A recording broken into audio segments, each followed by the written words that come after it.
Bueno, hoy día tenemos una clase un poco más light, en el sentido de que ya no es un tema que va a entrar en el final.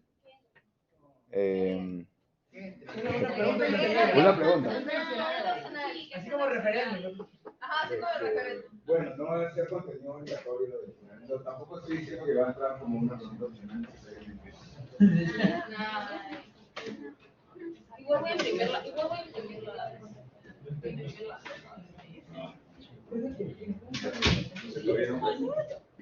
Oye, no se está viendo ahí, ¿no? No. A ver, ratito. Cuando me fui, quiero ver que no se haya perdido el audio, ya, ok. ¿Cómo se hace?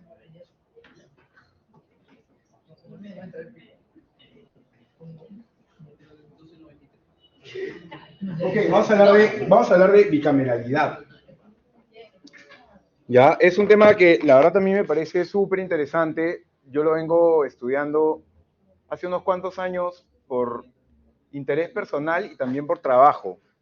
Algo que a mí me pasaba mucho, y probablemente les pase a ustedes, porque sobre todo los primeros años que empiecen a trabajar, es que uno al inicio no tiene tanta agencia respecto de cuáles son los temas en los que te vas a dedicar. Entonces, algo que a mí me pasaba un montón es que en mis trabajos yo tenía que, por ejemplo, primero empecé a trabajar, cuando trabajaba en Semana Económica, a veces yo tenía que cubrir la reforma laboral que se había hecho y tenía que estar investigando sobre reforma laboral, y de la nada había un tema político que a mí me interesaba más y yo hubiera querido estar haciendo eso, y no podía, y tenía que estar mirando mi cosa laboral, que era aburridísima para mí. Pero bueno, al inicio tú no tienes tanta agencia para moverte, pero a medida que vayan avanzando en su carrera, por ahí que van a irlo, o sea, si quieren apuntar a eso, si eso es una prioridad, porque no es una prioridad que vaya necesariamente de la mano con ganar más plata, si es lo que quieren hacer, pero si es que una de sus prioridades es dedicarse a lo que quieren, luego de mucho tiempo sí se pueden ganar eso. Entonces, por ejemplo, ahora, después de un montón de tiempo, a mí ya me suelen contratar casi solamente en las cosas que a mí me interesan, porque lo demás ya no lo acepto. Y eso no lo he podido hacer siempre, pero más o menos. Entonces he hecho un par de informes y temas de investigación sobre bicameralidad específicamente, entonces les voy a compartir lo que es compartible de esas, que es la mayoría, es casi todo, pero solamente hay algunos elementos que, bueno, por derecho de autor, ya pues yo firmé un contrato y hay que cumplir esa vaina. Y ya pues, entonces, pero igual, todo lo importante está acá, todo el contenido rico académico está acá. En realidad lo que he dejado fuera es el contenido de cómo análisis, cómo esto impacta al mercado, al mercado peruano, a la economía peruana, y a esas cosas que ya finalmente van más allá del tema mismo de la esencia de bicameralidad, ¿no? Todo lo que es esencia de bicameralidad sí está acá. Así que, y el PPT también se lo voy a compartir, así que igual pueden tenerlo ahí. Bueno, no dejes de mirar todo lo que está avanzando en las noticias, porque ya está como las cosas, yo creo que el globo está inflándose y en cualquier momento algo va a pasar. Algo va a pasar, porque ya están ocurriendo demasiadas cosas. Ahora han visto que han acusado a Aldo Mariate de haber recibido plata, y Aldo Mariate ha dicho no, pero yo no la he visto tan difundida en otros medios esa noticia, lo cual no sé si es porque están, o sea, verificando todos o porque algunos no le están haciendo caso simplemente a la noticia. O, sí, de repente no es tan relevante, no la consideran tan relevante. Porque puede ser que en verdad no sea verdad o se esté presentando, o sea, digamos, lo que creo que es verdad es que alguien lo ha acusado de eso. Y claro, el problema para Aldo Mariátegui es que Aldo Mariátegui, cuando se trata de sus enemigos políticos, él basta una acusación para que él diga, ya, este pata está condenado. Y entonces lo acusan a él y ahí tiene el problema. Pero efectivamente no deberíamos aplicar ese estándar ni a los enemigos políticos, ni a él, ni a nadie. Simplemente habría que mirar ese caso a ver cómo avanza. Pero en general, digo, más allá de ese caso que es un poco, llama la atención nomás por mediático, en realidad lo interesante es lo que está pasando, la tensión entre el Congreso y ya no el Ejecutivo, porque ahora el Ejecutivo medio que, ¿dónde descansa el poder práctico en realidad? ¿Más en el Congreso o en el Ejecutivo, ustedes creen? ¿En cuál? En el Congreso.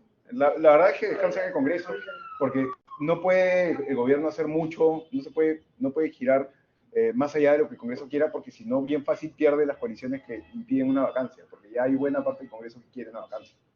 Entonces, si molestas a 30 patitas más, ya te fregaste, ¿no? Entonces tienes que cuidarte. Entonces, por eso hay tanto poder práctico ahorita en el Congreso, pero el Congreso ahorita se está peleando con el Poder Judicial, lo cual es extraño, ¿no? Lo cual es como ya va un poco más allá de lo que ha sido nuestras crisis políticas previas, porque ahora el Congreso ha hecho esto de sancionar a una fiscal de una forma bien cuestionable y en general, bueno, el Poder Judicial va a salir a responder, pero también eso podría como molestar más al Congreso y que el Congreso ahora haga algo con la Junta Nacional de Justicia, en fin. Eso pues, va a seguir, ese conflicto va a seguir elevando y yo creo que va a terminar en algún momento un adelanto de elecciones, pero ya veremos. Ya, ok, entonces para ver el tema de fondo. Por si acaso, solo antes de comenzar. Hoy día vamos a hacer esto de aquí. Si veo que tiene sentido, porque llegamos a cerca de las 4, hacemos un break chiquito, terminamos el tema. Si es que no, simplemente avanzamos hasta poquito después de las 4 y más bien luego hacemos una pequeña pausa, no sé qué, y después nos vamos a votar. Ya ustedes se dirán por qué método. Vamos a votar por... no sé, como es medio temprano, podemos ir a o comer algo o tomar un café en algún lado de acá, Open Plaza, no sé, en algún lado que esté bien cerca. Real Plaza, no sé, yo nunca sé cómo se llaman las plazas. Están por todas partes, todos tienen un nombre bien parecido. Y además, no sé, ya. El tambo, ya. Pero bueno, la cosa es que vamos a ir temprano, vamos a terminar un poco temprano la clase hoy. Entonces, bueno, comencemos. Igual, la idea de esto es que interrúmpanme, pregúntenme cosas. Si me demoro hasta más de las 4 y veo que todavía me falta un rato, hacemos un pequeño break y si no, no. Ya. Le he escrito ahorita a preguntarle, a ver si me ha contestado. Todavía no me ha contestado. No me ha confirmado. Me dijo que iba a hacer todo lo posible, pero lo que pasa es que él vive también bien lejos y como trabaja, hasta tiene que trabajar remoto, tiene que estar conectado a cierta hora, entonces le es medio complicado la hora, ¿no? Sí, sobre todo cuando no es un día que él va presencial, porque cuando va presencial le queda más cerca, porque sí, el Mineo acá le queda más cerca que de su casa acá, bastante más cerca. Bueno, ok. ¿Qué es la bicameralidad? Eso ya es bien evidente, pues, ¿no? Ya. O sea, todo el mundo sabe qué cosa es la bicameralidad. El Congreso puede tener los organismos públicos, ¿no? Mini clase de derecho administrativo. No, no es clase, lección. Los organismos públicos, así se llaman, ¿no? Un organismo público es el legislativo, el ejecutivo es otro organismo público, el TC es un organismo público, esos son organismos. Algunos de esos son organismos constitucionales autónomos. ¿Cuáles? Los que salen en la Constitución. El TC, ¿no? Los 10 que salen en la Constitución. El BCR, el Jurado Nacional de Elecciones, la OMP. Hay otros organismos que no son constitucionales, como la SUNAT o Indecopi. Esos son el Ejecutivo, no la Constitución, entonces no son organismos constitucionales, tienen otra característica, están dentro de la estructura del Ejecutivo, tal vez. No, todos estos son organismos, los que son los personajes, todos son organismos. El organismo, igual que tú eres un organismo, ¿ya? Y tu organismo está compuesto, sí, de verdad, tú eres un organismo biológicamente. ¿Y tú estás compuesto por qué? Por órganos, ¿sí o no? Ya, igualito al Congreso. Igualito al Congreso, igualito cada organismo. Entonces, el Jurado Nacional de Elecciones es un organismo que tiene un órgano que es el Pleno, que le sirve para un montón de cosas, pero no es el único órgano. Tiene el ROP, tiene la Dirección de Comunicación, tiene la Dirección de Gestión Institucional, que es como que la gerencia general, ¿no? Es como, ya. Entonces hay un montón de órganos en los organismos, ya. Y hay normalmente uno que es como que el más relevante. El Jurado Nacional de Elecciones es el Pleno. Acá en el Congreso es también el Pleno, ¿no? El Pleno del Congreso, pero tu Pleno puede ser un solo Pleno o dos. Y la idea es que estas cosas sean un poquito diferentes y ya vamos a ver cómo. Cuando tienes un solo Pleno, es unicameral, y cuando tienes plenos, obviamente ya es el bicameral. ¿Y qué países tienen sistemas bicamerales? Bueno, en realidad, miren, no está tan como que claro que uno o lo otro, ¿no? Es medio... Hay más bicamerales, pero, digamos, en cuanto a contenido geográfico, pero si uno cuenta por unidades de países, de hecho son más los unicamerales. Pero claro, son lugares más chiquitos, fíjense, un montón de islas, un montón de estados enanos, ¿no? Y en realidad, cuando uno mira, esto es una diferencia que es una correlación. No les estoy diciendo que es causalidad, pero si a alguien le interesa investigar esto, por ejemplo, es un tema de investigación. Ya ustedes elegirán el método mientras lo quieren. Les voy a mostrar ahorita una correlación que no es, que obviamente no es causalidad, pero ustedes lo pueden buscar. ¿Ya? Y esto sí es uno de los gráficos que preferiría que no lo compartan porque lo hice para ellos, pero bueno, igual se lo pongo. Ya.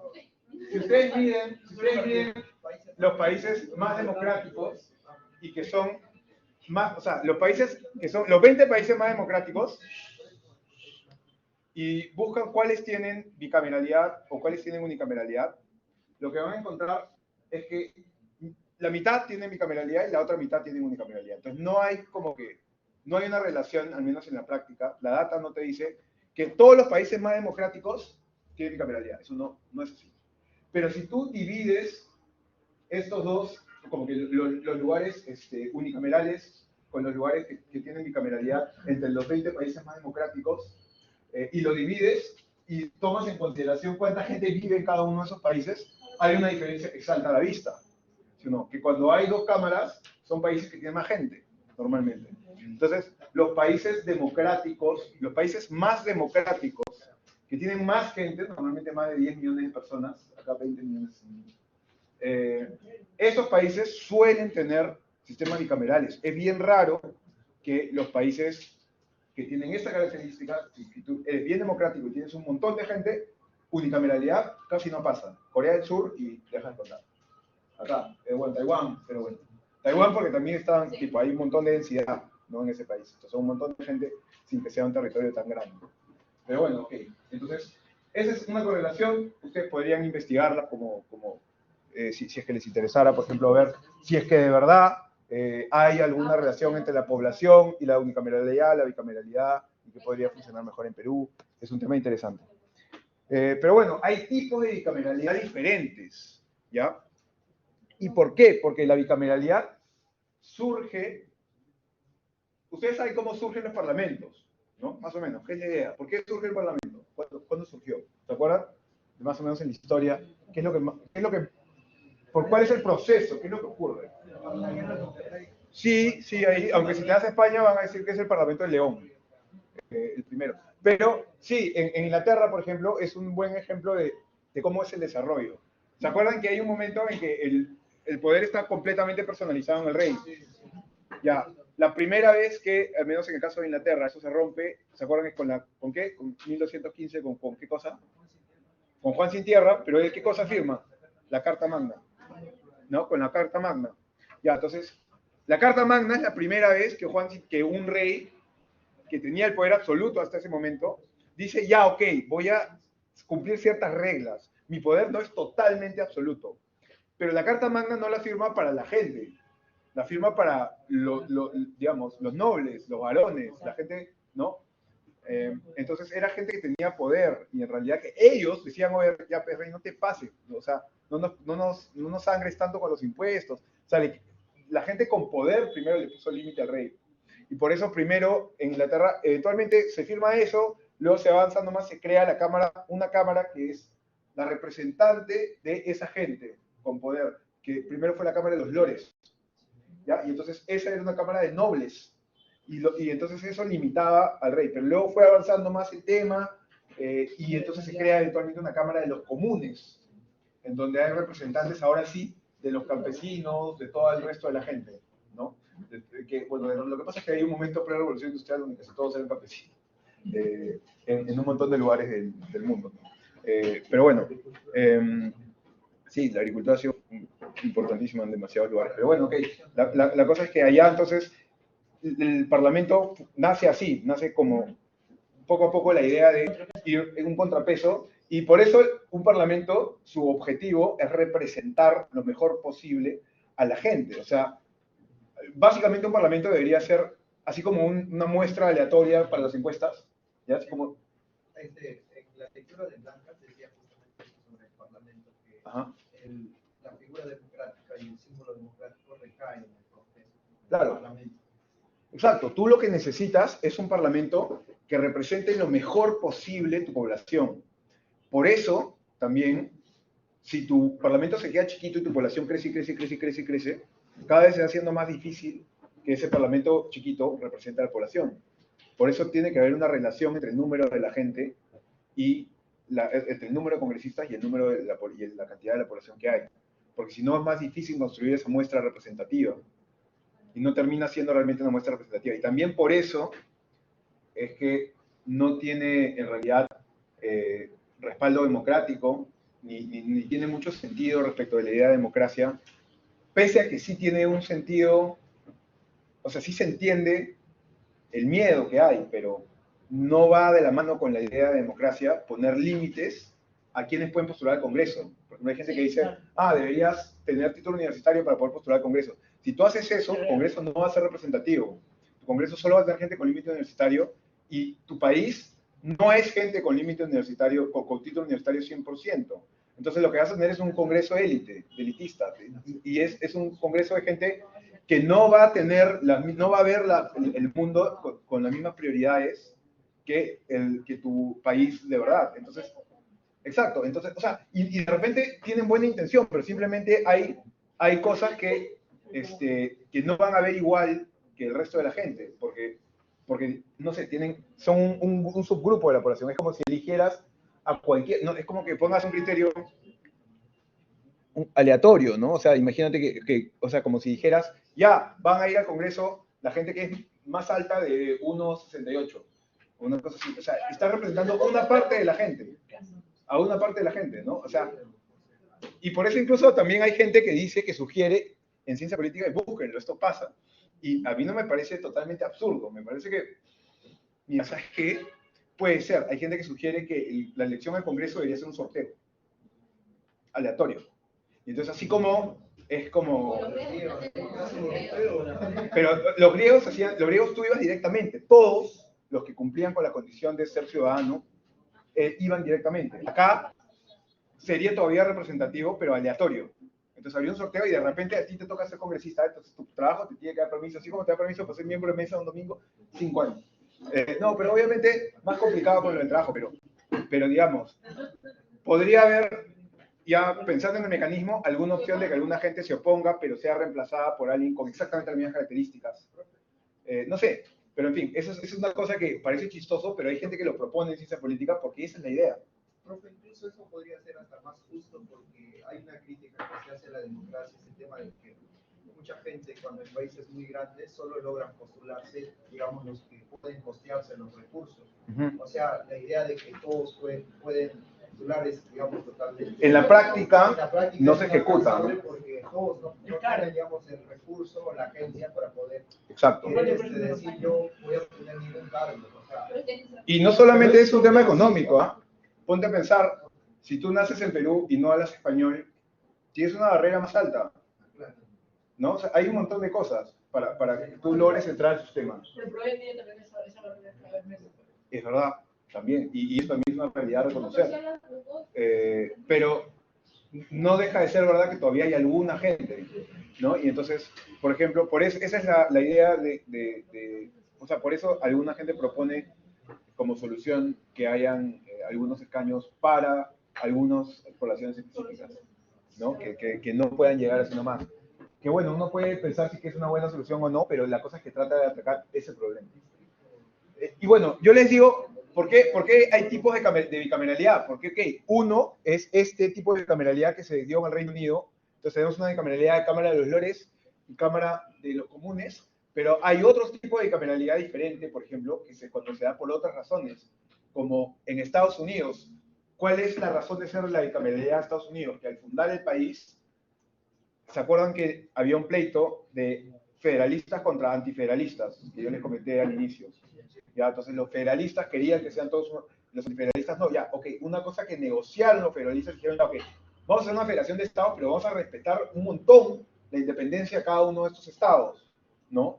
Entonces, vamos a tener un Congreso que en una Cámara va a representar poblacionalmente a toda la federación.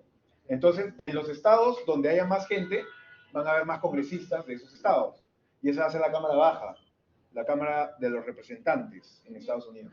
En esa Cámara, entonces, si va gente bien en California, hay más congresistas de California que de la otra. Pero como había esta noción de que era tan importante respetar la importancia de los estados, lo que quisieron crear es otra Cámara con el mismo poder que pueda representar el peso de los estados. Y entonces en esa otra Cámara, sin importar de cuánta gente vive en cada estado iba a tener dos senadores. Y entonces cada estado tiene 2 senadores y son 100, ¿no? Porque son 50. En realidad también hay, en el Senado puede participar el vicepresidente, es una cosa bien loca en Estados Unidos, el presidente del Senado. Pero, bueno, más allá de eso, los senadores en general son ellos, ¿no? 2 por cada estado. Y entonces esa idea es una representación territorial, ya no para la gente, sino para el territorio. Entonces, en el Reino Unido tienes un tipo de bicameralidad que hoy en día ha pasado de, antes era como el rey, la Cámara de los Lores, la Cámara de los Comunes. Ahora es la Cámara de los Comunes es lo que concentra todo el poder. La Cámara de los Lores todavía es una segunda cámara que existe, pero la verdad no es tan importante, porque la Cámara de los Comunes puede insistir en que se aprueben proyectos de ley que la Cámara de los Lores no quiere, por ejemplo. En Estados Unidos no se puede hacer eso. En Estados Unidos un proyecto lo tiene que aprobar las 2 cámaras para que entre. Entonces tienen la misma fuerza. En el Reino Unido, la Cámara de los Comunes tiene más fuerza. Y el rey tiene aún menos fuerza, básicamente, ¿no? O sea, es básicamente una figura ceremonial ahora. Entonces, ven cómo un tipo de bicameralidad se desarrolla en el Reino Unido por el contexto histórico de ahí, un tipo de bicameralidad se desarrolla en Estados Unidos por el contexto histórico de ahí. Un montón de otros países lo que hacen es copiarnos de uno o de otro. Eso es simétrico y no simétrico. Eso es lo que vamos a ver ahorita. O sea, hay una definición, hay varias definiciones. Van a ver que hay gente que lo clasifica de forma distinta. De hecho, hay un libro de Blancas, creo que en el de Constitucional, que en algún momento les he pasado, habla de esto, y él tiene otra forma, otra clasificación. Entonces hay más de una, pero la más conocida en ciencia política es la de Liebhardt, de Allen Liebhardt, que además probablemente lo van a leer un montón a Liebhardt, porque ha escrito bastantes cosas bien importantes. Entonces Liebhardt encuentra 2 diferencias bien relevantes entre los tipos de bicameralismo que se han desarrollado en el mundo. Y uno de ellos hace referencia a la simetría. Y simetría implica 2 tipos de cosas. Implica que te dediques más o menos a las mismas funciones, pero lo más importante es que tengas el mismo poder, ¿o no? Si las 2 cámaras tienen el mismo poder, son más simétricas. Si una tiene más poder que la otra, es asimétrica. Ahora, sobre todo más en América Latina, van a ver que también se utiliza simétrico o simétrico o asimétrico. Por ejemplo, alguien que usa mucho esa definición, usa más estas definiciones para explicar eso, para explicar las funciones, es Milagros Campos. En las últimas entrevistas, ella ha hecho referencia a que necesitamos un bicameralismo asimétrico en el sentido de que sería mejor que las 2 tengan funciones distintas.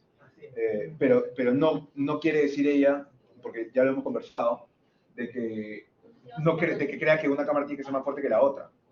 Ella sí cree que las cámaras deberían tener igual fuerza. Lo malo es que esto a veces es un poco confuso en parte de la literatura, ¿ya? Pero hace referencia a las 2 cosas. Pero lo más importante van a ver, porque si leen a Liebhardt directamente, lo que Liebhardt dice es esto, es poder, como la parte más relevante, que tengan el mismo poder. Si tienen el mismo poder, son simétricos, si no, son asimétricos. Y, por ejemplo, simétricos son Estados Unidos, o Brasil, o Argentina, que tienen la misma fuerza, y asimétricos, el Reino Unido, por lo que acabamos de conversar, o España. En España también la Cámara Baja tiene más fuerza, puede insistir en aprobar proyectos de ley respecto a la Cámara Alta. ¿Hay relación entre tener el poder y ser Y ser monarquías, me parece. Hay más relación con eso, pero no lo ve como... No me acuerdo ahorita de los datos así directos, pero por lo que me acuerdo, sí. monarquía. más partido en la Cámara Baja porque es el rey. Claro, y además esto, o sea, justamente el otro ejemplo es Argentina.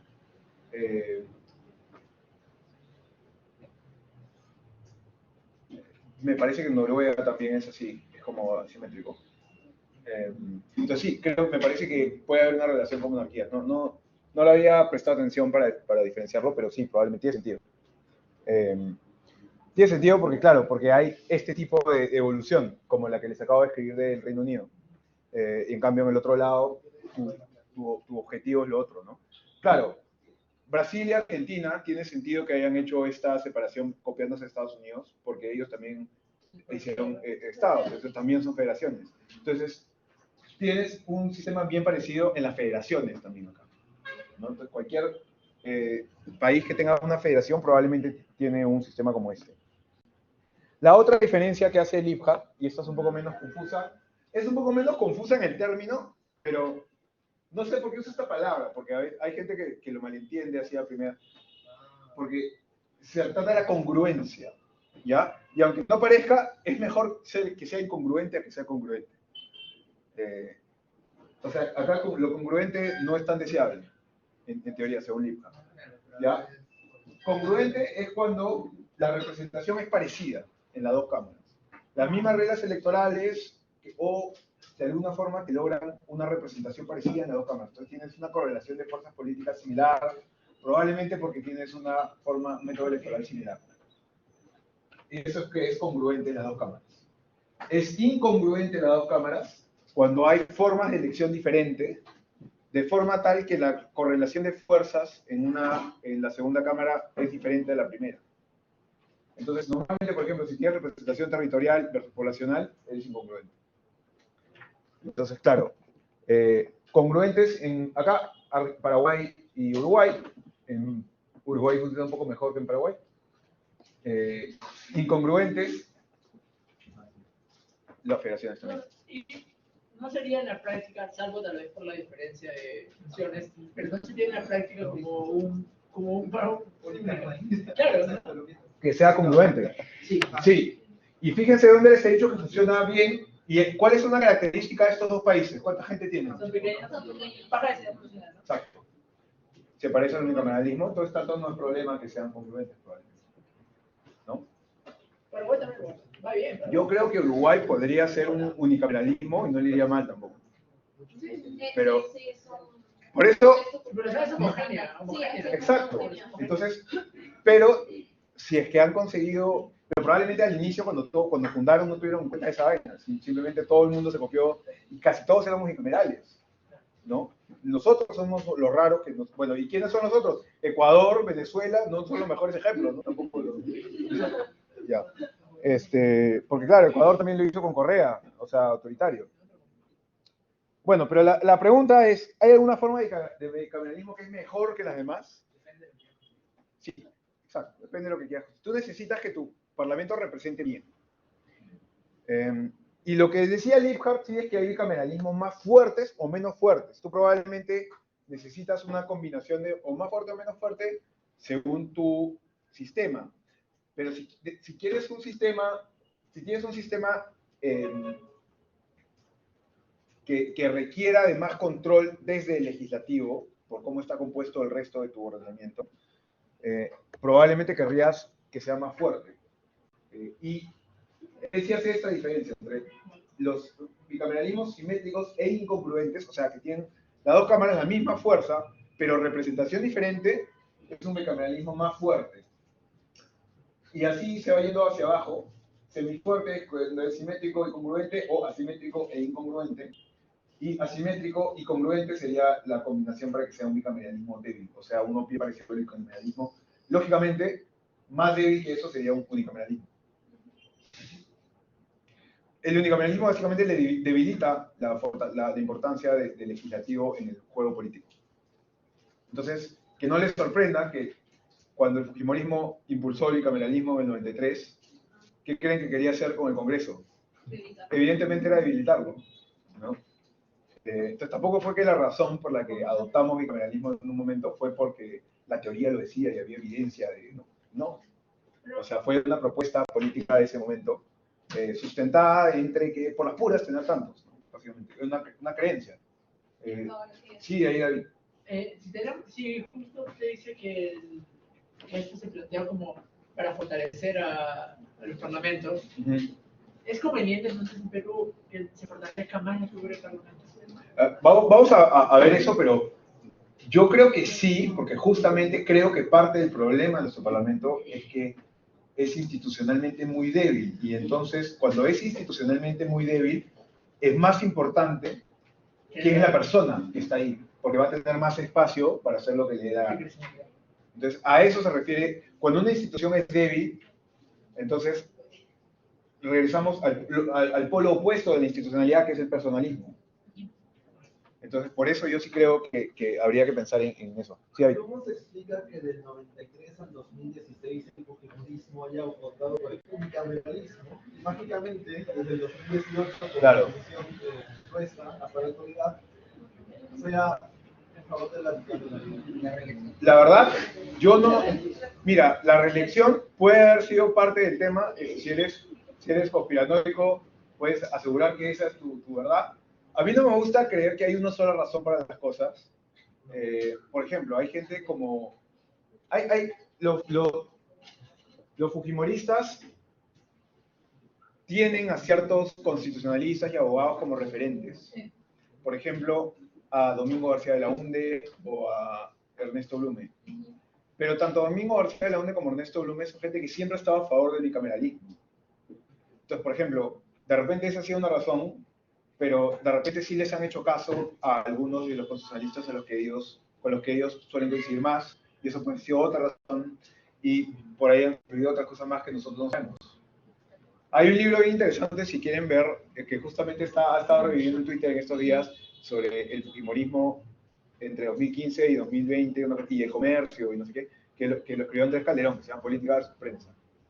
Es bien interesante, porque también revive toda la campaña del 2016, y se va hasta la campaña del 2021, etc. Pero bueno, la cosa es que puede haber un bicameralismo más fuerte y uno más débil, ¿sí? Ajá. ¿Qué tan débil puede ser si, digamos, puede aprobar, por ejemplo, leyes con insistencia, o sea, puede legislar?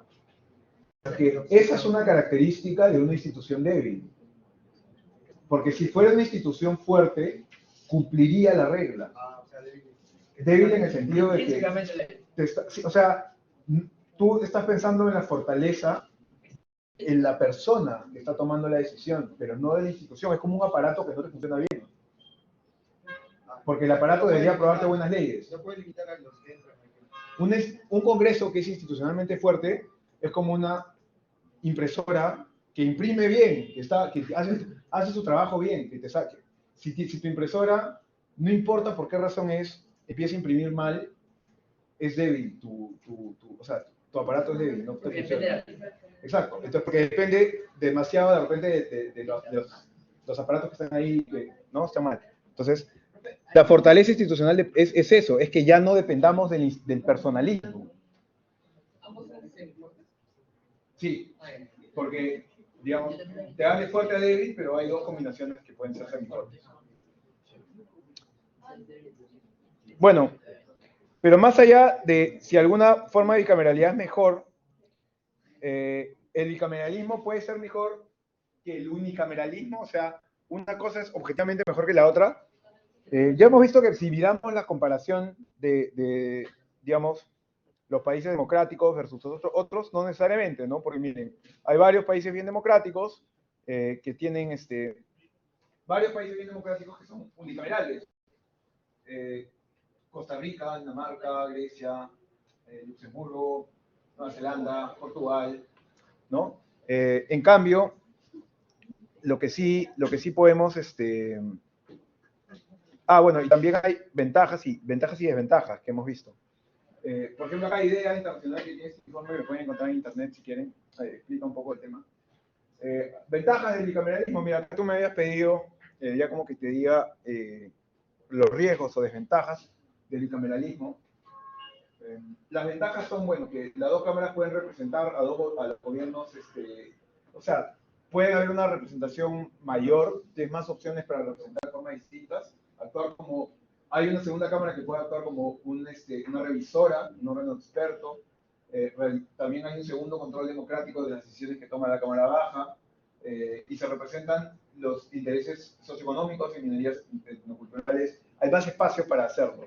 También es más difícil, por ejemplo, si tú eres un grupo de interés, ¿ya? Si tú eres un grupo que tiene un montón de plata y quiere intervenir en el Congreso para que te apruebe una ley que cae con conflicto de interés y todo, ¿qué crees que es más fácil? ¿Pasar por un Congreso unicameral o pasar por un Congreso bicameral incongruente, además? Obviamente es mucho más difícil. Entonces, ese tipo de temas también se dificultan si tú tienes un Congreso institucionalmente más fuerte.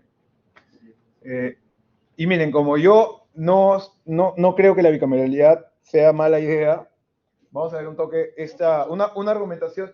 Este video dura más tiempo que vamos a ver solo una partecita. Pero Natalia Primo es un abogado que ve constitucional, entre otras cosas, y ha visto, y él está en contra de la bicameralidad. Entonces, a ver, vamos a escuchar, a ver qué dice, a ver qué les parece.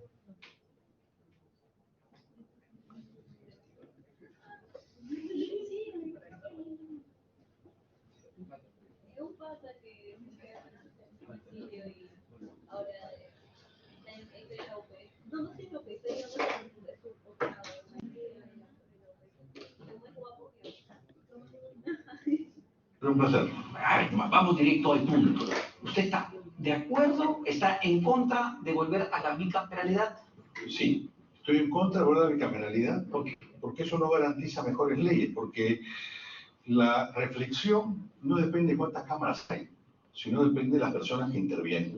Pero independientemente de eso, he tenido la oportunidad de revisar el dictamen aprobado que ustedes me hicieron llegar, y debo decir que la verdad que el proyecto es muy deficiente, desde la óptica de la técnica constitucional y desde la técnica legislativa, con contradicciones. Después de esto cambió una vez más el ¿Cuáles son proyecto. los puntos, para ir ordenando, Por ejemplo, los puntos más graves que ha visto? Mire, por ejemplo, no se indica cómo se elige el Senado y cómo se elige la Cámara de Diputados. O sea, se va a elegir por distrito único o múltiple. No se señala eso. Se deja que una ley Deja la ley. disponga eso, y eso me parece grave. Muchas cosas que se establecen sujetas a lo que dispongan los reglamentos del caso, que va a generar vacíos y va a generar contradicciones. Por ejemplo, ¿qué pasa si la Cámara de Diputados aprueba un reglamento que no calza con lo que aprueba con el reglamento del Senado? ¿Eso cómo se va a compatibilizar?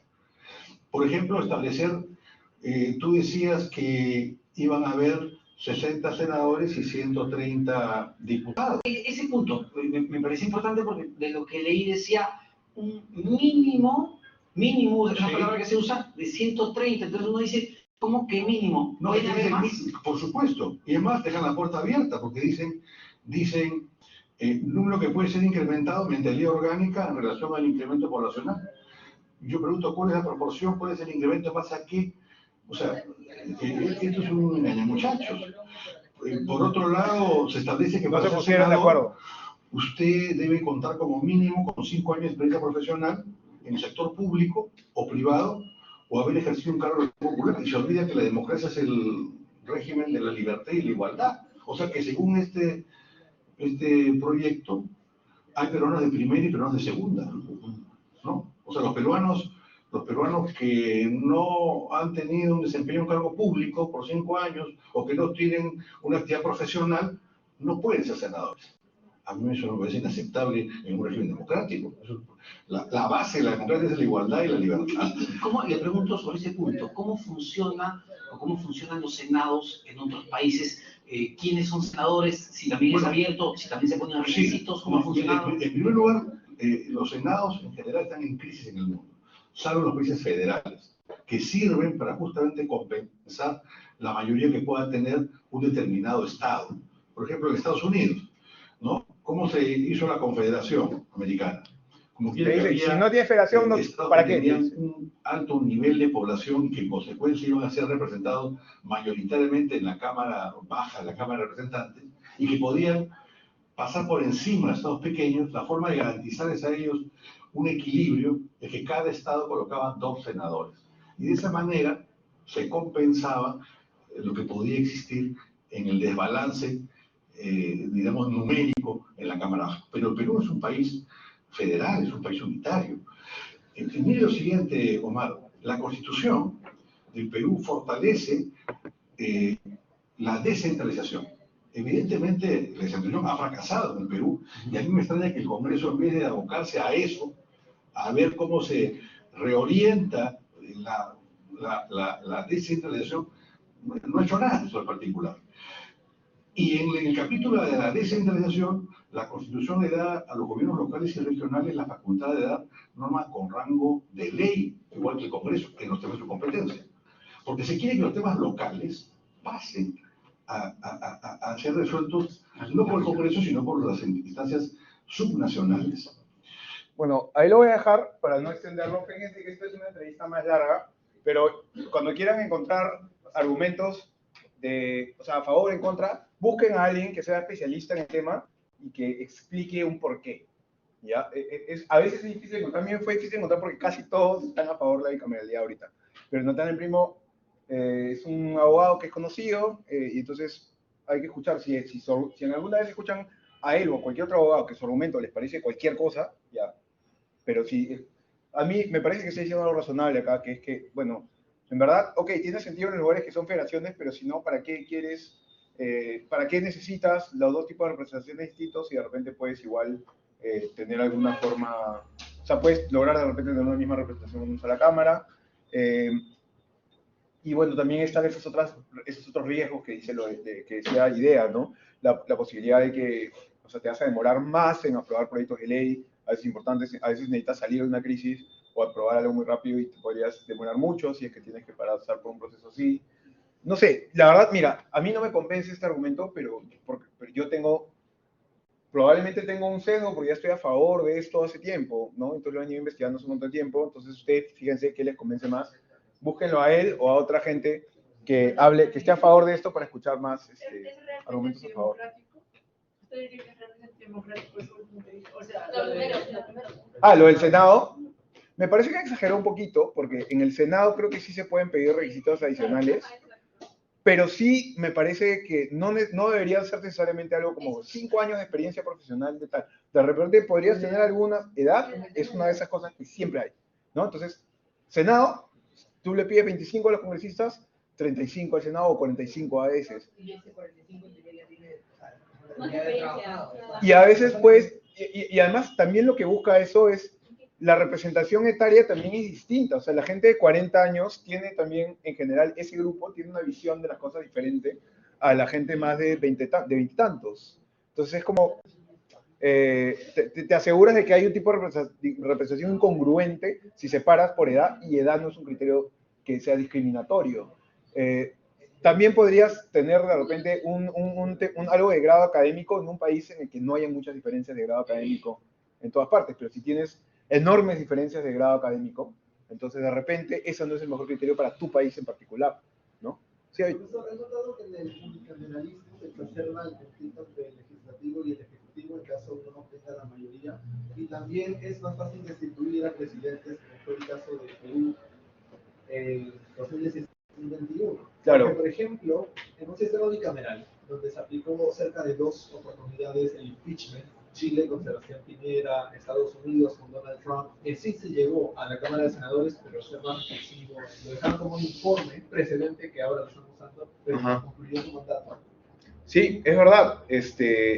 Digamos, cuando digo, y esto se vincula con cuando Liebhardt se menciona a que el unicameralismo sería una versión más débil, no hace referencia a poder político, sino a institución más débil, una institución más fuerte. Y un Congreso que te aprueba destituciones a presidentes más seguido de lo que debería, es una institución más débil, es una institución peor, que funciona mal, es más inestable. ¿Sí? Una pregunta, ¿y usted cómo explicaría la elegibilidad de la Cámara? O sea, eso puede tener sentido si tu historia es la del Reino Unido.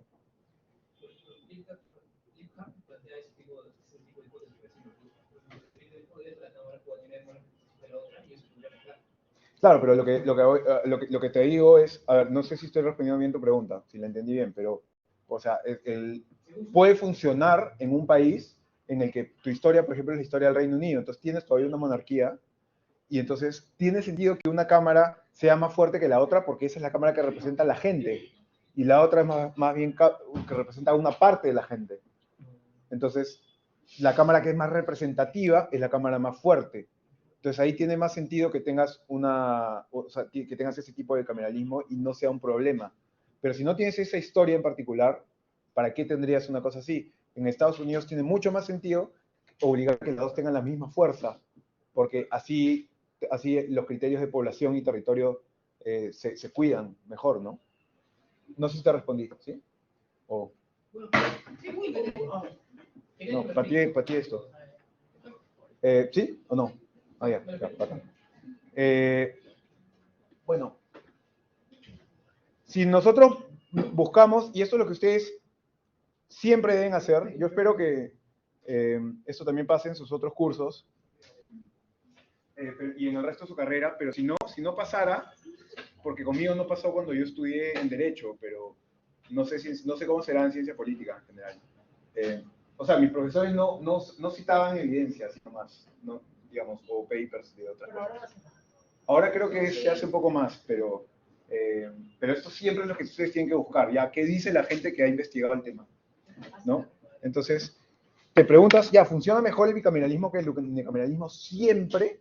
Entonces, te metes acá a ver, y por ejemplo hay gente como Butter, ahí que ha encontrado que no, en el análisis empírico muestra que las estructuras bicamerales, el análisis empírico muestra que las estructuras bicamerales actúan como un freno significativo a la intervención del gobierno y a la expansión del estado de bienestar. Frena eso. Es un poderoso jugador con veto para bloquear reformas en la política económico-financiera. O sea, sí es más difícil aprobar reformas, es una diferencia.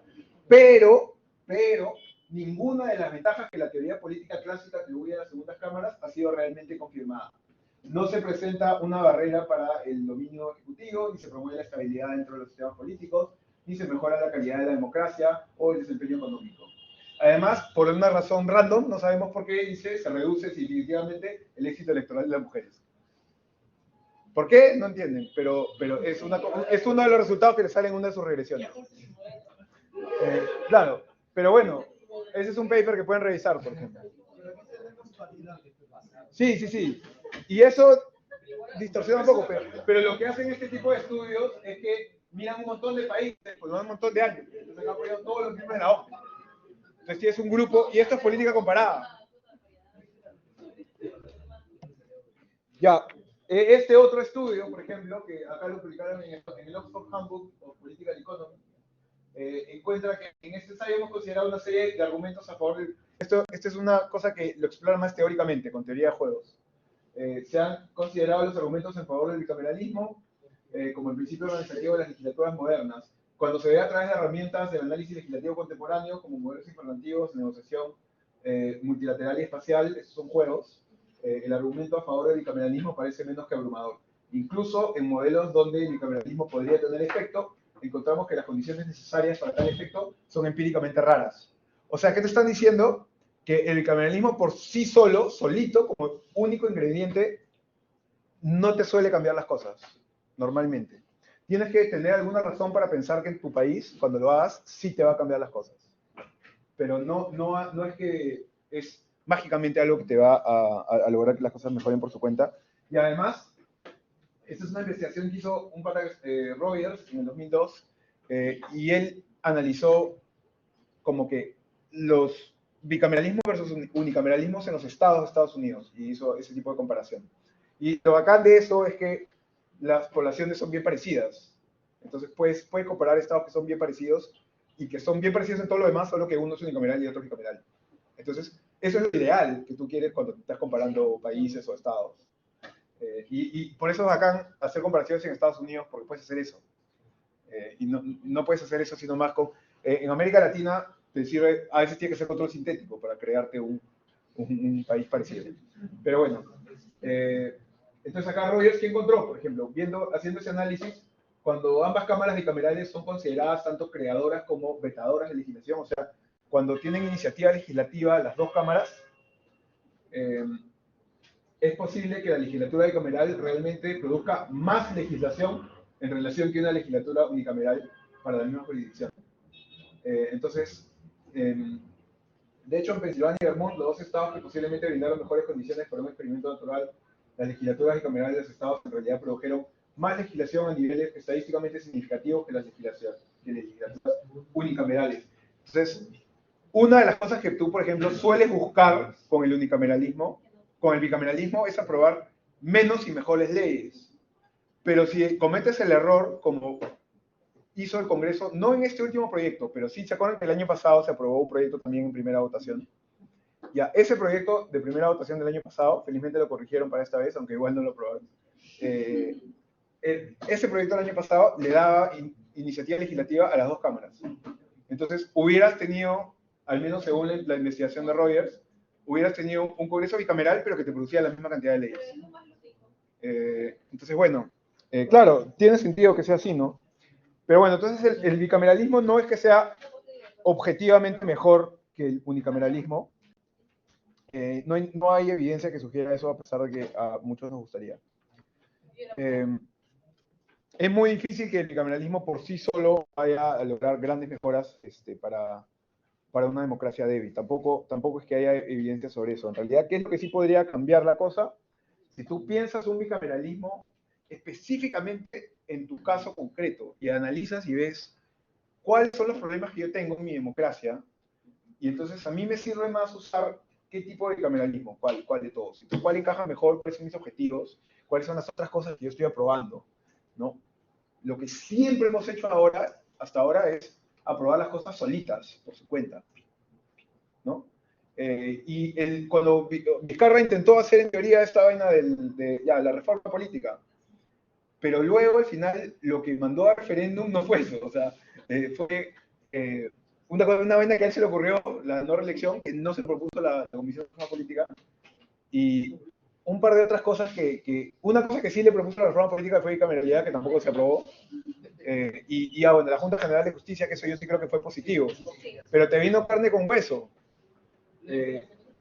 Y todas las veces que el Congreso aprobó otras reformas, lo que ha hecho ha sido, lo de financiamiento, sí, pero todas las otras veces que el Congreso aprobó reformas, han sido reformas que se aprueban solitas, ¿no?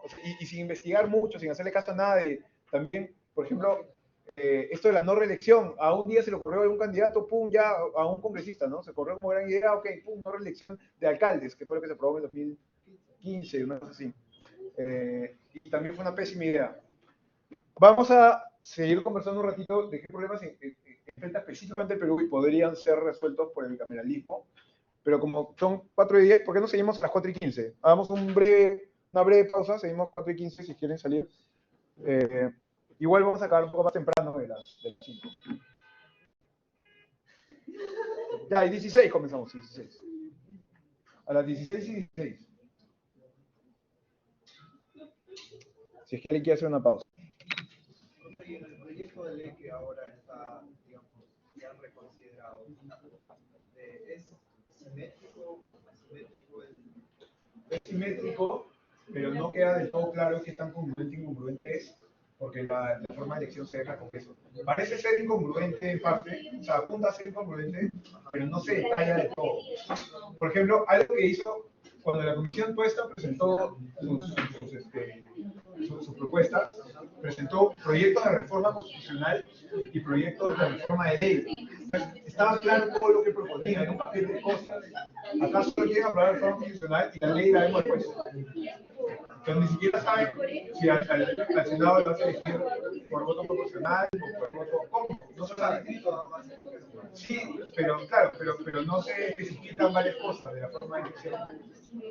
También está propio el tema de la eliminación del voto de confianza. Pero eso es aparte. No, en el otro proyecto no metieron eso, lo del voto de confianza se metió en la bicameralidad, en el proyecto de bicameralidad del 2018. Y ese cambio que se metió en el 2018 y que Vizcarra fue una de las razones por las que no la quiso aprobar, prácticamente ya lo aprobaron, ese cambio. Y ahora la cuestión de confianza estaba limitada. Pero por otras razones que no tienen nada que ver con la bicameralidad.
Mira, lo que pasa es que tú tienes que diseñar un sistema que no dependa de si la gente que va a llegar es buena o mala, o quiere cumplir las necesidades. Tú tienes que diseñar algo que la gente, o sea, reacciona a los incentivos que están a su alrededor.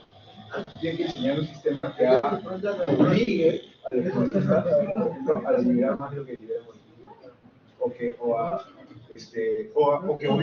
a que si tú eres un grupo de interés y quieres ir a comprar publicidad, para que te traigan una ley, que te obligue a que sea más difícil, tengas que conseguir, o sea, que le eleve el costo a eso, para que ocurra menos. Y no por la voluntad de nadie, sino porque sí. Sí, claro, y lo voy a explicar porque son en la siguiente parte.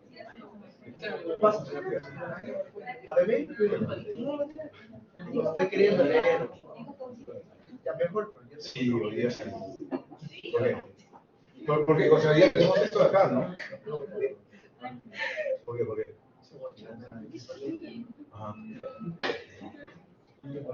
Ah. No, hoy día no la hago, pero sí, queremos otro día, pero normal pregunta. Si quisiera, te diría, no hay ahora. Tengo que ser jefe, muy grande. Tampoco no quiero estar apurado con sí, pero si queremos para todo día, puede ser de repente, yo me voy a ir la próxima semana, miércoles, así que podría. No quería mi correo personal. Tengo que quedarlo para el lunes o para el sábado o para el martes. Claro, o sea, claro. Lo más probable es que martes, o si no, por ahí que este sábado. Pero bueno, escríbeme.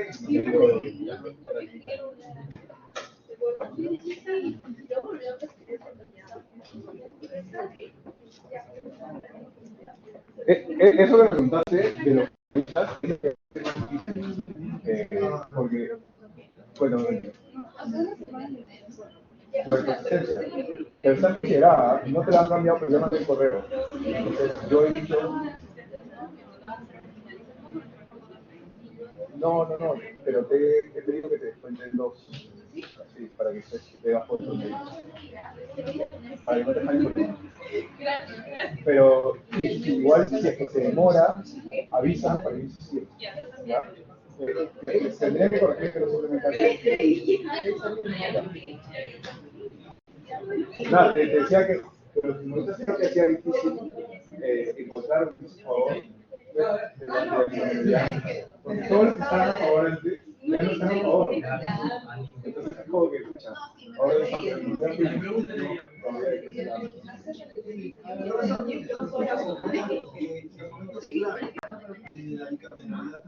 por ejemplo, gracias a la demanda de la Cámara de Senadores, no pasó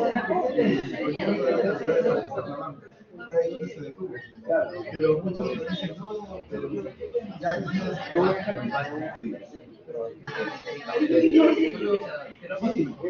tiene eso, tiene esa fortaleza. Pero bueno. Profesor, pero incluso tú estás proponiendo métodos para representar al Senado. Por ejemplo, tenemos aquí 24 departamentos en la provincia constitucional, cada uno tiene que incluir un para pensar que la Cámara va. Nosotros necesitamos que sea un distrito único, es decir, que todos se incluyan en una lista en la década de 90. Claro.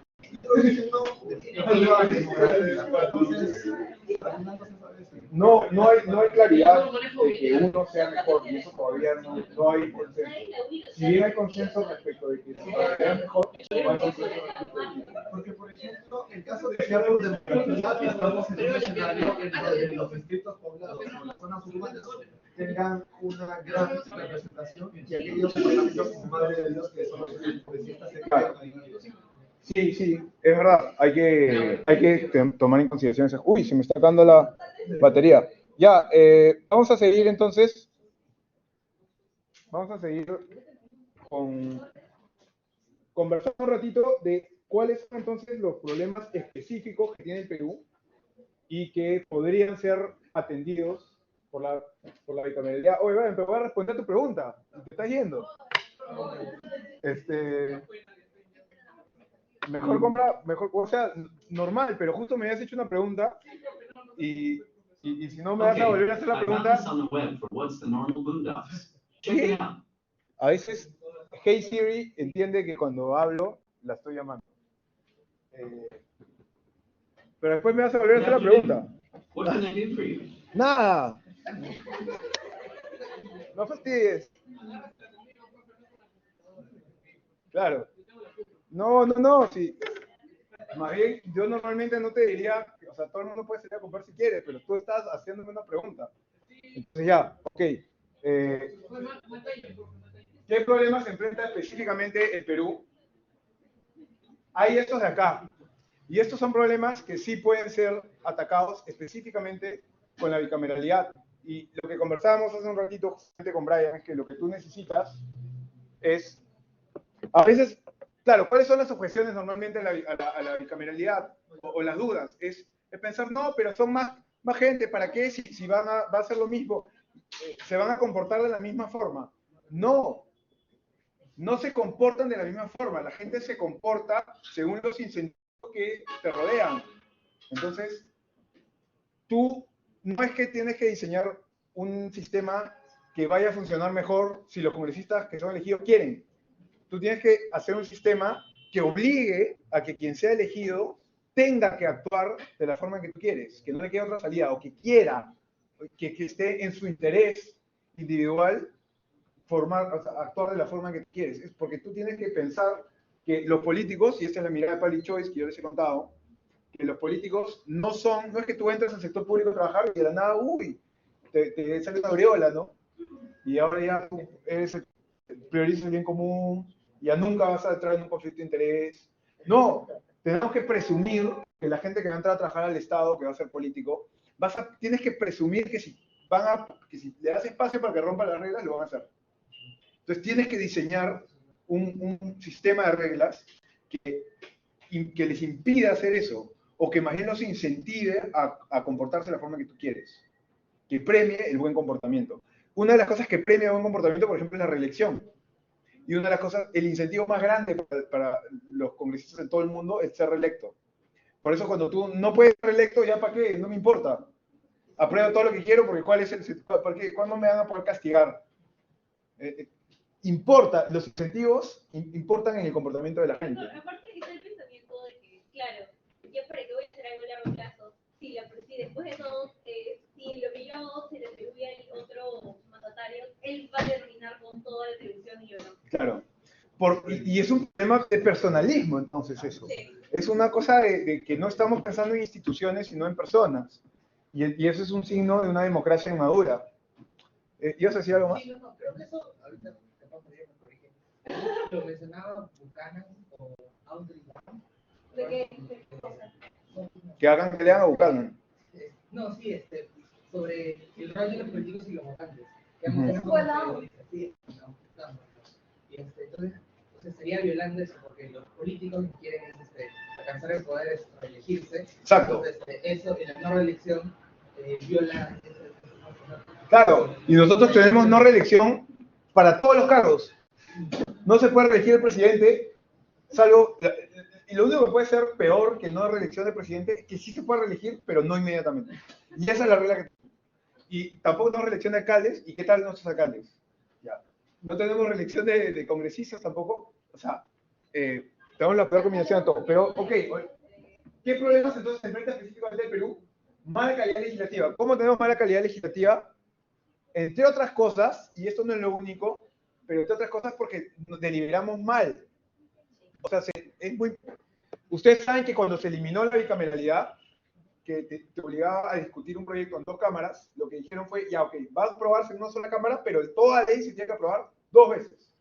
Primera votación y segunda votación después de unos días.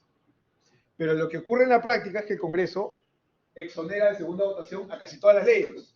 Al inicio En 2006 solo el 12% de las leyes que aprobó. Pero luego fue prohibiendo cada vez más la vergüenza.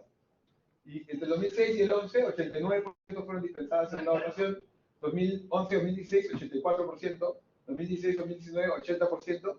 Y ya la vergüenza total, el periodo 2020-2021, 97% de las leyes que aprobaron. Este fue el Congreso que batió récord de leyes inconstitucionales aprobadas por unanimidad. Duró un año, sí, exacto. Hay un salto radical. Sí. Del 12 al 89 es un salto radical. Sí, sí. El periodo donde nuestra democracia fue más fuerte fue de 2001 a 2006. Se empieza a resquebrajar un poquito a partir de ahí, pero el resquebrajamiento post-2016 es mucho más brutal, entonces, ¿no? Entonces ya es como que más digamos, en la fuente de esta se puede lograr también un gráfico tipo por año y ver en qué año hubo más y ver. Sí, sí, lo puedes hacer, pero el que tiene los datos es Martín. Ustedes tienen que buscar. Sí, no, búsquenlo, síganlo en Twitter y en general síganlo como investigador, porque él tiene mejores datos del Congreso que el Congreso. Ha trabajado un montón de tiempo en el comercio, entonces, y es muy bueno. Ahora no estoy seguro si está full time en el comercio, pero sigue publicando cosas con el comercio. Además también tiene Twitch. Entonces hace transmisiones de Twitch cuando hay votaciones de congreso. Así. Sí, es bacán. Es bueno, ¿no, Martín? Y miren, la otra cosa que tiene que pasar con un proyecto de ley normalmente es que tiene que, antes de... Los pasos para una ley es que primero es un proyecto de ley. Primero hay un anteproyecto de ley. Cuando lo formalizas, el Congreso lo pone en un formato específico, es un proyecto de ley. Para que el proyecto de ley se convierta en la siguiente etapa, que se llama el dictamen, tiene que pasar por una comisión. Hay un montón de comisiones especializadas en el Congreso de ciertos temas que hacen primero una evaluación general del tema y ahí tienes que hacer análisis costo-beneficio, el impacto de las cosas, ¿ya? Pero miren cuántas de las leyes aprobadas fueron dispensadas del trámite de comisión. 28% en 2000-2001, 28% después, 30%, 11% de Humala, que ya tuvo un congreso más en contra, y 2016-2019, 37%, siempre es casi un tercio las que se exoneran. Entonces, tenemos mala calidad de leyes, porque hay mala deliberación, entre otras razones, porque también hay otras razones para la mala calidad de leyes, pero tener dos cámaras entonces te obligaría, no depende de los congresistas, sino que te obligaría a que ya no puedas dispensar la segunda votación. Hay otras reglas adicionales que podrías poner que liberarían esto, por ejemplo, crear una oficina de estudios económicos como la que tiene Estados Unidos, en la que cualquier proyecto que tiene un congresista lo pasa a un grupo de especialistas que son gente profesional que de verdad ha investigado el tema, son científicos sociales, entonces te sacan un reporte diciendo, mira, si tú apruebas esta ley, el impacto en la economía sería este. Y eso te da más información para los proyectos. Entonces eso es algo que al menos te alivia un toque el tema. Pero acá en el Perú, lo propuso Alberto de la UNDE hace unos cuantos años, pero todos lo atacaron de que era un caviar por proponer eso.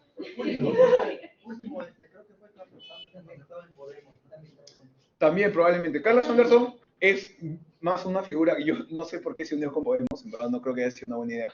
Pero él es más un individualista, probablemente lo va a estar postulando con otros partidos. Sí, eso dijo. Sí, me da risa cuando hace todo eso. Pero bueno, entonces yo les había dicho, ya, mala calidad legislativa. Eso se muestra en datos como los que nos da Martín en su libro de ese Congresopedia. También inadecuada representación. Ahí te das cuenta por lo... Ya, pues obvio. ¿No? El cocodrilo nunca había abierto la boca tanto. Ya es muy bravo esto.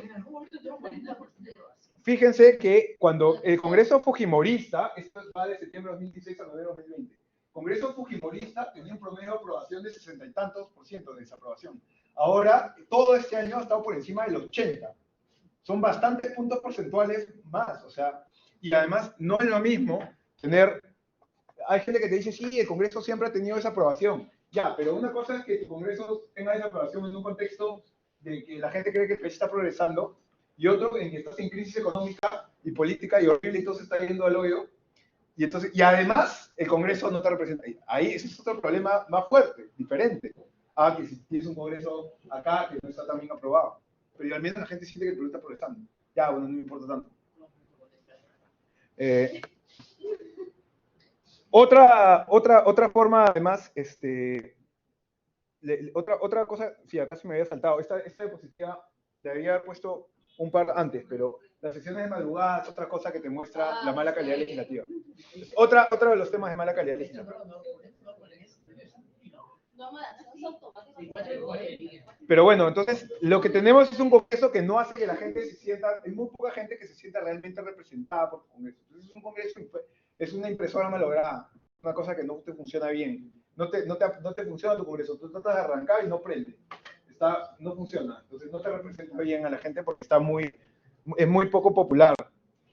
Y estamos en un contexto en el que eso es más importante. Además, tienen un inadecuado cumplimiento de ciertas funciones, por ejemplo, la selección de algunas personas, ¿no? de algunos cargos que tiene que elegir. Entonces, el Congreso tiene que elegir al defensor del pueblo, pero como no siempre se pone de acuerdo, salvo cuando llega a uno, cuando se ha puesto de acuerdo, además lo ha hecho de la peor forma. Pero cuando no lo hace de esa forma, no se pone de acuerdo. Y en la práctica lo que tenemos son los magistrados del TC que se quedan un montón de años más de lo que deberían, porque no eligen a su reemplazo. Y es gracioso porque después los acusan. Por ejemplo, el otro día leía que había un congresista que le estaba diciendo a Marinela Ledesma, del TC, que se quedó como 2 años más.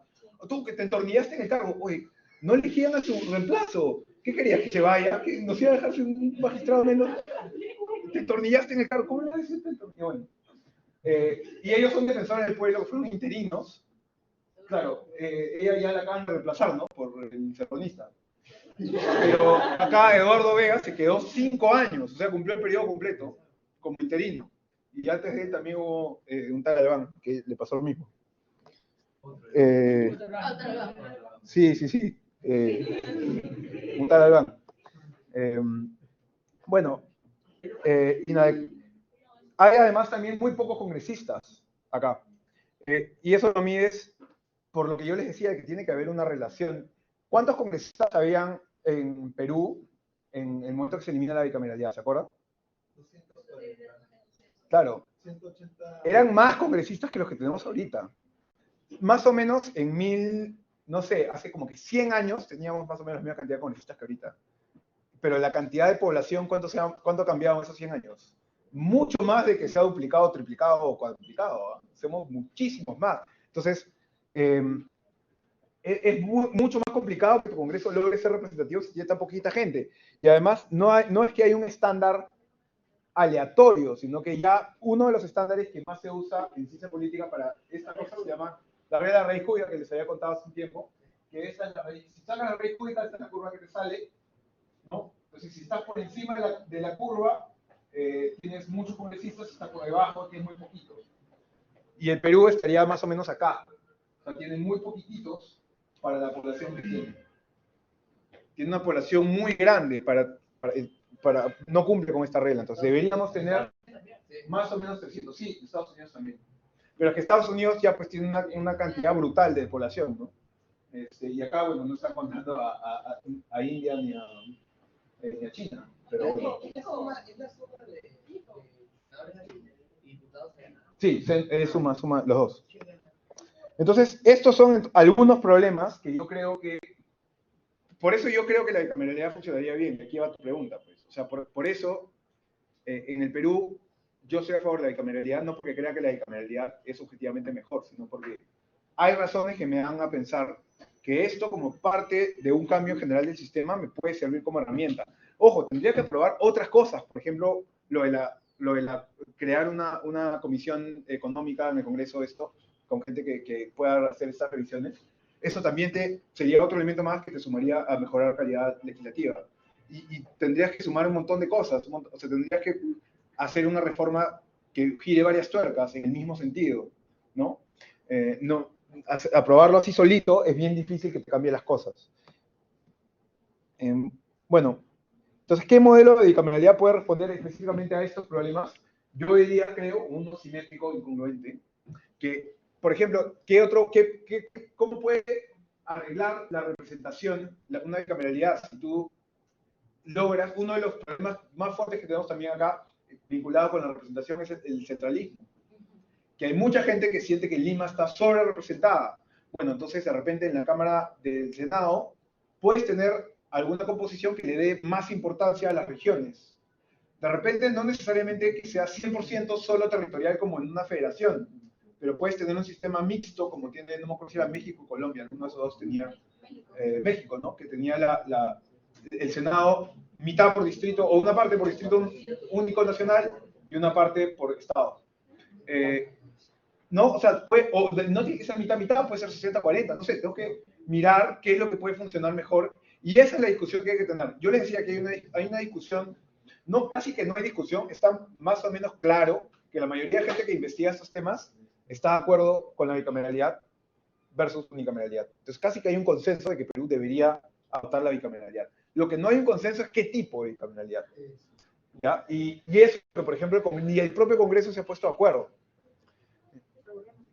Entonces, ¿qué es lo que ha propuesto el Congreso? En verdad, no queda muy claro.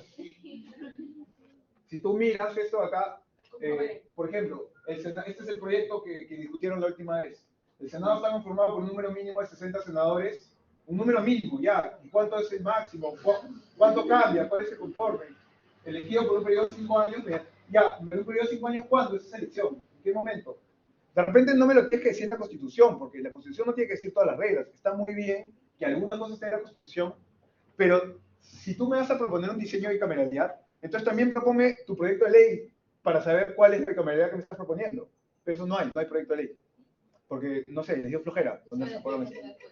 Ya después se verá esa vaina, ¿no? Primero probemos esto de la Constitución. Bueno, pero en todo caso, hay cosas que la dejan a desarrollo legislativo, pero sí especifica un poco más, ¿no? Entonces, son elegidos por distrito único nacional y sí hay un representante por cada departamento como mínimo.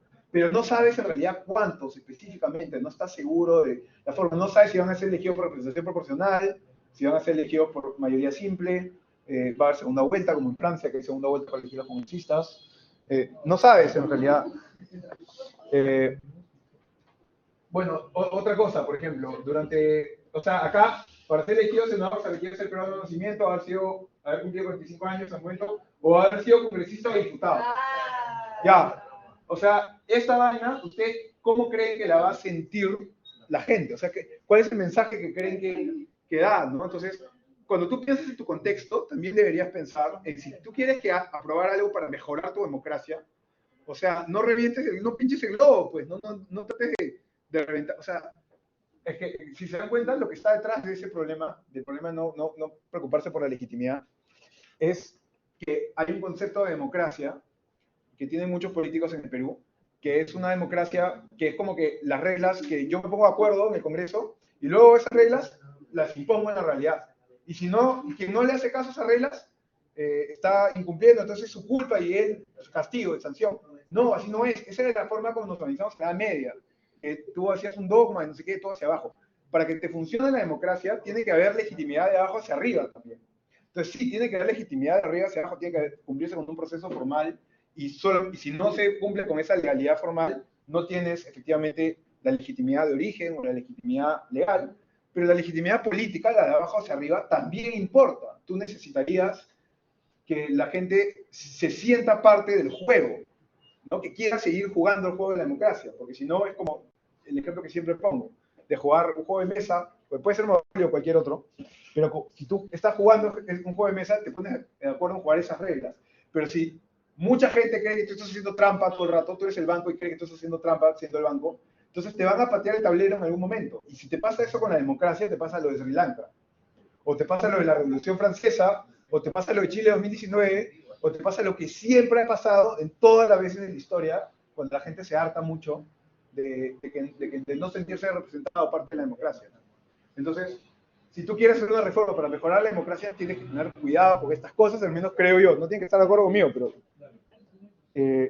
bueno. Además, hay algunas cosas hay algunas partes que también son importantes.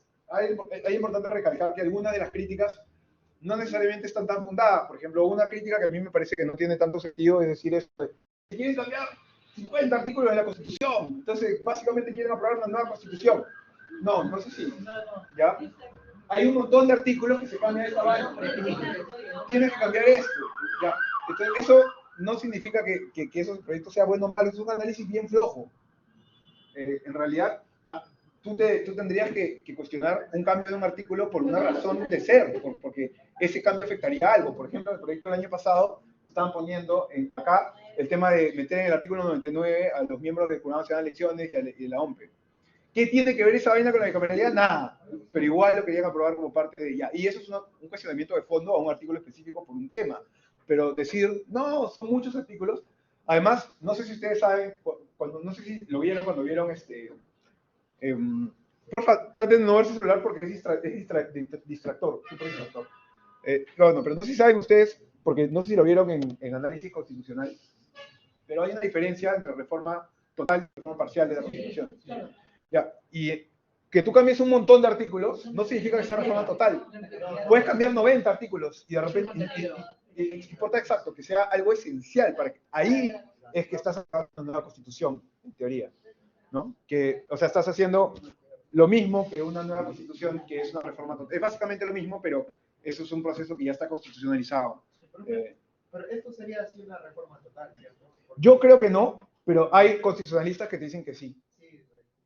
Y tengo amigos constitucionalistas con los que varios que estoy de acuerdo, y en esto no estamos de acuerdo, pero yo creo que no, ¿por qué? Porque hay una constitución histórica, y esto más bien es volver a la constitución histórica. Lo raro para nosotros es la unicameralidad. Entonces, para nosotros estamos como que volviendo a lo normal. Si tú haces, ahorita la unicameralidad nos parece como que es lo único que hay, lo único que conocemos, entonces, ¿no? Pero si tú haces tu zoom out, que Perú sea bicameral, no es un cambio radical a su constitución histórica, me parece. Entonces yo no diría que es una reforma total. Sí, puede decirse que es parte del núcleo duro modificable, porque también hay una parte del núcleo duro que no se puede tocar, que son las cláusulas pétreas, los derechos fundamentales, pero sí hay una parte del núcleo duro que si modificas esa parte del núcleo duro se entiende que es reforma total. Pero yo creo que esto de tocas está al borde, pero no llega a ser.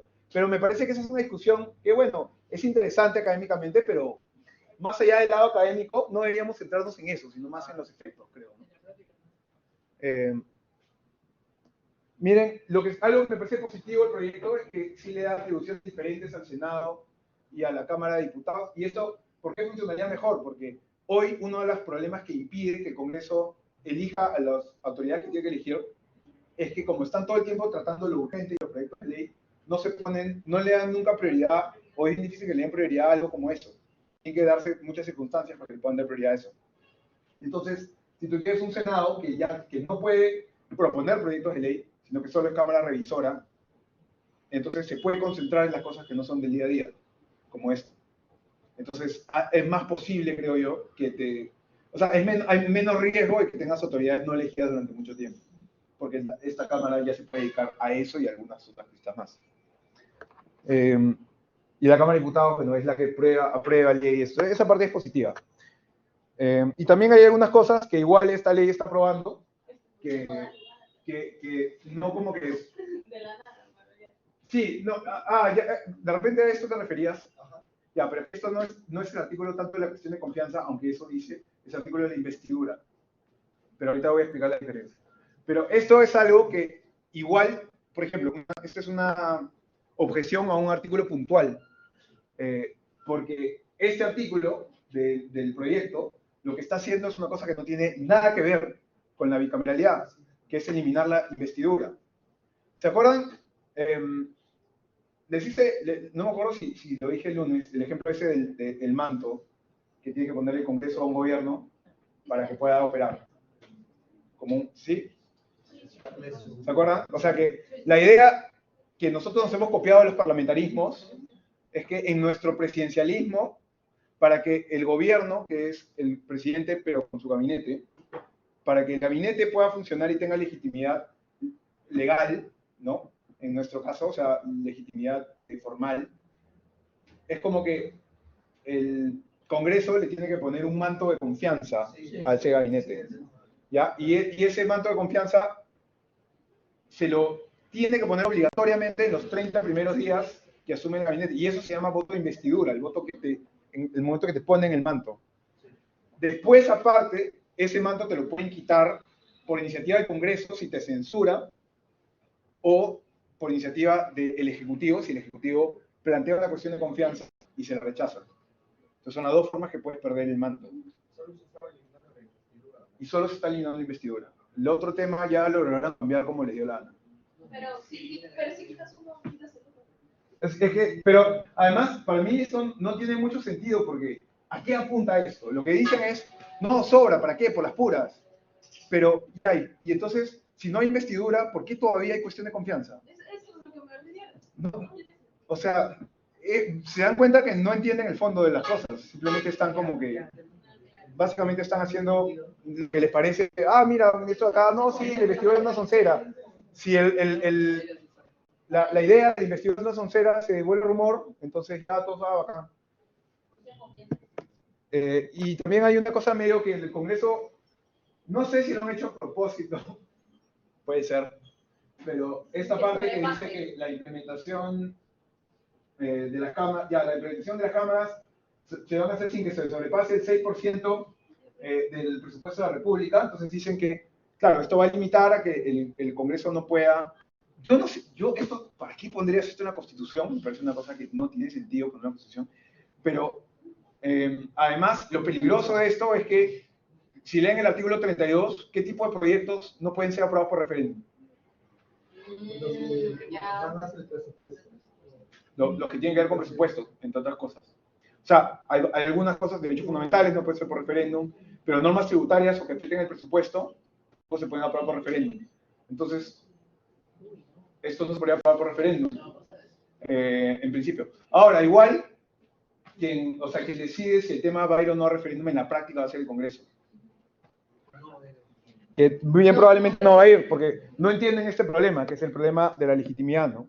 El año pasado, cuando se rechazó el proyecto de ley, dijeron, Patricia Juárez, que era la presidenta de la Comisión de Constitución, dijo, no, esto no queda acá, voy a proponer un recurso de reconsideración, porque está claro que lo que querían hacer era aprobarlo solo desde el Congreso. El Congreso no le interesa el tema de que sea aprobado por la gente, porque creen que no, que la gente nunca lo va a aprobar, y el Congreso siempre es impopular, y etcétera. Yo no creo que tengan razón. Yo creo que están equivocados. No lo van a aprobar este proyecto por la forma en cómo se ha comportado este Congreso con ese proyecto. Pero este contexto del 2018 te explica, es un ejemplo de cómo la legitimidad, lo que la gente cree o la confianza que tiene importa mucho en este tipo de cosas. Entonces, miren, acá, ya se acuerdan que sí, se dijo que no a la bicameralidad, pero se dijo que no a la bicameralidad después de que, esto fue cuando presentaron los proyectos, todos tenían mayoría de gente que estaba a favor. Recién cambia la opinión de la gente respecto a la bicameralidad cuando Vizcarra dice sí, no. Eso es entre septiembre y octubre. Entonces, la gente empieza a volverse anti-bicameralidad en este momento. No necesariamente es por la bicameralidad, no tiene que ver con la bicameralidad. De hecho, si ustedes ven como que y eso yo lo he publicado en Twitter en algún momento, si quieren buscar el gráfico, pero si ustedes ven la evolución del apoyo a la bicameralidad, hasta el 2018 la gente estaba mayoritariamente a favor. Luego de haber estado mucho tiempo en contra, pero la bicameralidad ya era más popular que la unicameralidad, sí. Y ahora no está tan diferente, como que si tú ves las últimas encuestas de unicameralidad versus bicameralidad, tampoco es que es 90 versus 10, esa es la aprobación del Congreso. Pero entonces, y además cuando tú le preguntaste a la gente, oye, ¿por qué votaste como votaste en el referéndum para apoyar a mi presidente Vizcarra?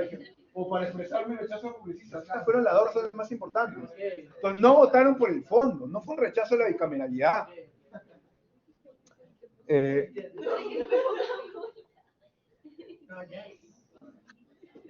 Y una cosa que sí es cierto es que la ley dice que si el resultado del referéndum viene negativo, durante 2 años no se puede votar, y ya pasaron esos 2 años, sí se puede votar de nuevo el tema, pero sería mejor políticamente, para que la gente te crea más, te acepte más, que el voto se apruebe por referéndum. O sea, la forma sería, profesor, que entre un nuevo Congreso, porque que entre un nuevo. Lo ideal sí. Es bien difícil que este Congreso, con todo lo que ha hecho, vuelva a regular el tema. Y que este tenga un periodo, digamos, de mayor legitimidad popular, que le vaya bien, y hacia el final lo apruebe.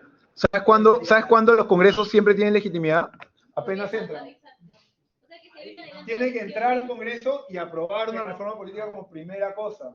Ahora, eso tendría que ir de la mano con un gobierno que apoye el tema. Tiene que ser un gobierno y un Congreso que trabajen de la mano. Pero miren Guatemala. O sea, Guatemala básicamente ha tirado una moneda al aire. Y no, ¿qué moneda? Ha tirado un dado de 20. Alguien ha jugado Calabozos y Dragones con esos dados, los dados de 20. Y puede ser que le salga como resultado una coalición democrática.